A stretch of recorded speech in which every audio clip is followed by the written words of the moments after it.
Good morning students. आज के हमारी वीडियो है महाद्वीप और महासागर।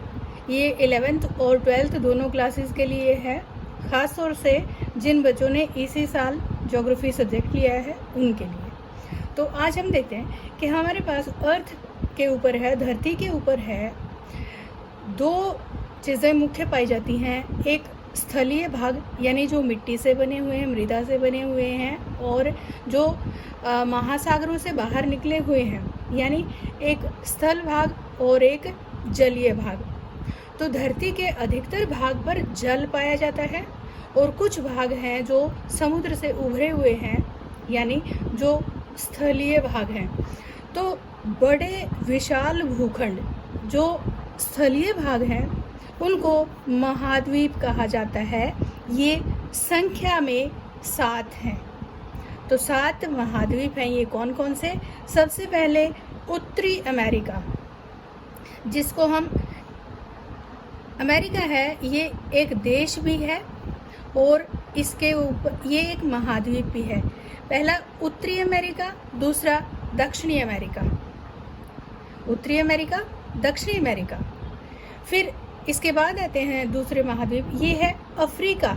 ये वाला ये एक विशाल भूखंड जो समुद्र से उभरा हुआ है। इसका तट है बिल्कुल भी कटा फटा नहीं है जैसे कि यूरोप का है। तो ये है अफ्रीका, सबसे पिछड़ा हुआ महाद्वीप है आज ये विश्व में। अब इसके बाद दूसरा आता है यूरोप। ये यूरोप है, अफ्रीका के जस्ट ऊपर है यूरोप। और एक देखने वाली बात यह है कि अफ्रीका दुनिया का सबसे पिछड़ा हुआ महाद्वीप है पूरा का पूरा। इसके अधिकतर देश पिछड़े हुए हैं, जबकि यूरोप है ये सबसे विकसित महाद्वीप के रूप में जाना जाता है। यूरोप में अधिक जो देश आते हैं वो हमने बहुत सुने हुए हैं, जो उपनिवेशवाद के दौरान के हैं अधिकतर, जो जिक्र जिसका आता है।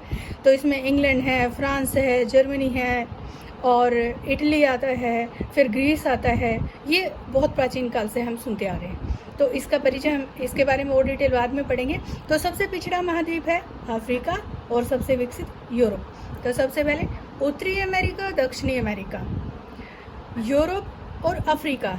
अब इसके बाद देखते हैं दुनिया का सबसे छोटा महाद्वीप, ये है ऑस्ट्रेलिया। ऑस्ट्रेलिया महाद्वीप है, एशिया से नीचे पड़ता है, सबसे छोटा है और ऑस्ट्रेलिया के जस्ट ऊपर है, ये है एशिया। ये विश्व का सबसे बड़ा महाद्वीप है।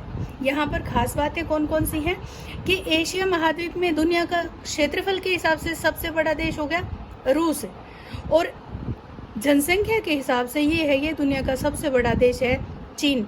और जिसके बारे में हम आजकल पढ़ रहे हैं वुहान है, जहाँ से कोरोना वायरस है ये फैला, ये शहर यहाँ पर पड़ता है चीन में।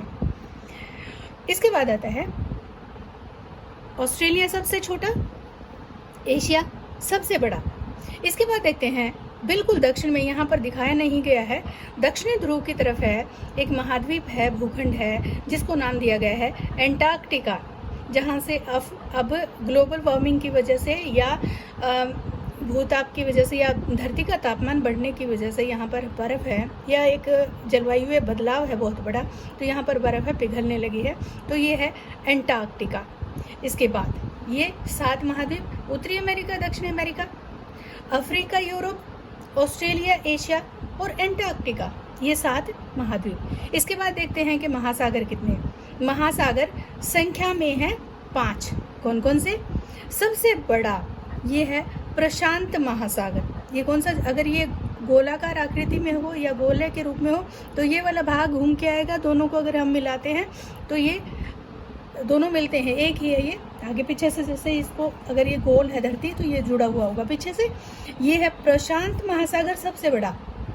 फिर अंध महासागर या अटलांटिक, और फिर आता है यहाँ पर हिंद महासागर, एक जो भारत के जस्ट नीचे है हिंद महासागर। अब हिंद महासागर में ये इकलौता ऐसा महाद्वीप है, महासागर है जो कि भारत के नीचे यानी हिंदुस्तान और हिंद किसी देश के नाम के ऊपर है। सिर्फ हिंद महासागर ऐसा महासागर है जिसका नाम है। तो प्रशांत महासागर, अंध महासागर और हिंद महासागर है। ये हैं ये जो भूमध्य रेखा के आसपास कहीं पड़ते हैं। इसके बाद आता है आर्कटिक, उत्तरी ध्रुव की तरफ जाते हैं तो ये है आर्कटिक महासागर। और नीचे आते हैं जो एंटार्क्टिका हमने महाद्वीप बताया था उसके ऊपर की तरफ है, यानी उस जो दक्षिणी भाग में ही है, तो अफ्रीका और एंटार्क्टिका के बीच में है, ये दक्षिणी महासागर पड़ता है। तो अब इसके बाद है ये जो हम इसको याद रखेंगे कि आकार के हिसाब से हैं, कौन सा है महासागर बड़ा है, कौन सा छोटा है, उसके लिए है एक क्लू देखते हैं, PAISA इंडियन करेंसी है। तो इसमें से पैसा, तो इसमें P से पैसिफिक, A से अटलांटिक, अटलांटिक को हमेशा ध्यान रखना ये S की शेप में है, और उत्तरी अमेरिका, दक्षिणी अमेरिका और यूरोप, अफ्रीका, इन दोनों के बीच में एस की शेप में ये अंध महासागर भी कहा जाता है और अटलांटिक भी कहा जाता है। तो बड़े से छोटे की तरफ अगर हम जाते हैं कैसा रहेगा, प्रशांत, और फिर आता है PA अटलांटिक, I इंडियन, फिर सदर्न दक्षिणी महासागर और A से आर्कटिक पैसा। ये है आकार के हिसाब से, अगर कहीं पे पूछा जाए कि कौन सा बड़ा कौन सा छोटा तो हम इससे याद रखेंगे।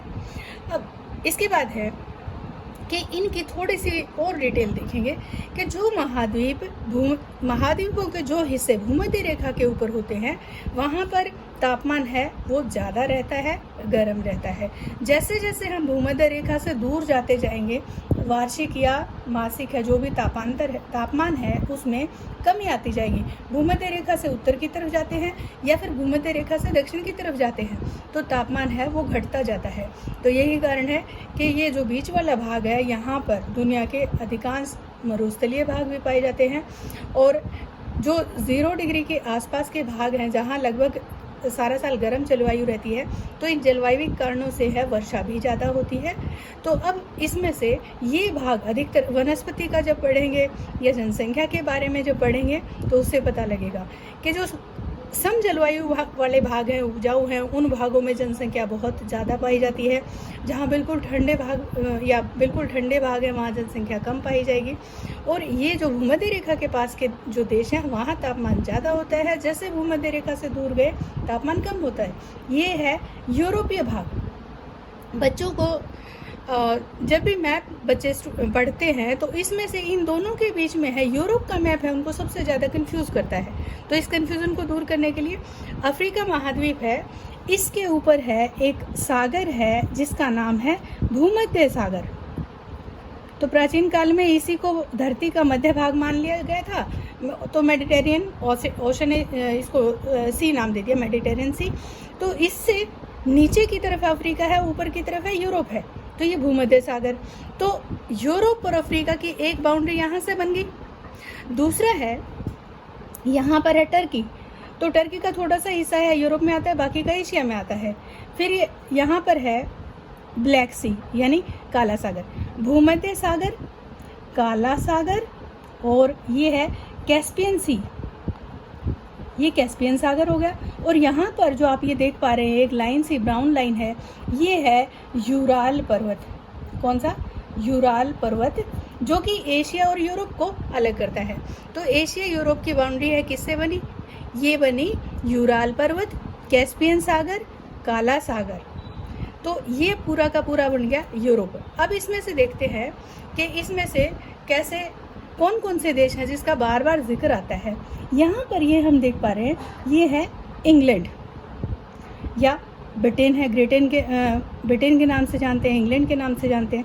फिर इधर से अगर जाते हैं, ये स्पेनिश पेनिनसुला है, और यहाँ पर Portugal, Spain, France, Germany, Poland, Belarus, रूस आ जाता है इस तरफ। तो यहाँ पर है ये स्कैंडिनेवियन कंट्री, नॉर्वे, स्वीडन और फिनलैंड। नॉर्वे है, इसको आधी रात के सूर्य का देश कहा जाता है। स्वीडन है, ये नोबेल प्राइज़ देने के लिए है, ये स्वीडन देश है, ये फेमस है। सिर्फ जो शांति का पुरस्कार है वो दिया जाता है, नोबेल का शांति का पुरस्कार है वो नॉर्वे के द्वारा दिया जाता है। यहाँ इसके बीच में यहाँ पड़ता है फिनलैंड, जिसको झीलों का देश कहा जाता है या सैकड़ों झीलों का देश कहा जाता है। अब इसके बाद है यहाँ पर जो आपने 10th में पढ़ा था, राष्ट्रवाद के दौरान पढ़ा था, यहाँ पर है जर्मनी है, और इसके बाद बार बार जिक्र आता है पोलैंड, जहाँ वारसा संधि हुई थी। ऑस्ट्रिया की राजधानी यहाँ पर वियना पड़ती है। तो मतलब जो आपने ऑस्ट्रिया, वियना, पोलैंड, जर्मनी और म्यूनिख, जिन भी शहरों का जिक्र आता है वो सारे के सारे हैं वो इस भाग में पड़ते हैं। और एशिया महाद्वीप है, यहाँ पर घनी जनसंख्या पाई जाती है, यहाँ पर उपजाऊ भूमियाँ बहुत पाई जाती हैं, यहाँ पर नदी घाटियाँ पाई जाती हैं। तो सघन जनसंख्या वाले, और सघन जनसंख्या का पेट भरने के लिए चावल की फसल है वो मुख्य होती है। तो तापमान भी ज़्यादा, वर्षा भी ज़्यादा होती है, तो चावल भी ज़्यादा होता है, इसी कारण से जनसंख्या भी ज़्यादा है यहाँ पे। तो ये है, ये एशिया, ये है यूरोप। ये थे हमारे जो महासागर, नीले भाग से या नीले पेन से लिखे हुए हैं ये महासागर थे, और जो ब्लैक से लिखे हुए हैं ये महाद्वीप हैं। तो उम्मीद है आप सबको समझ में आ गया। कहीं डाउट है तो you can message me on WhatsApp. Thank you.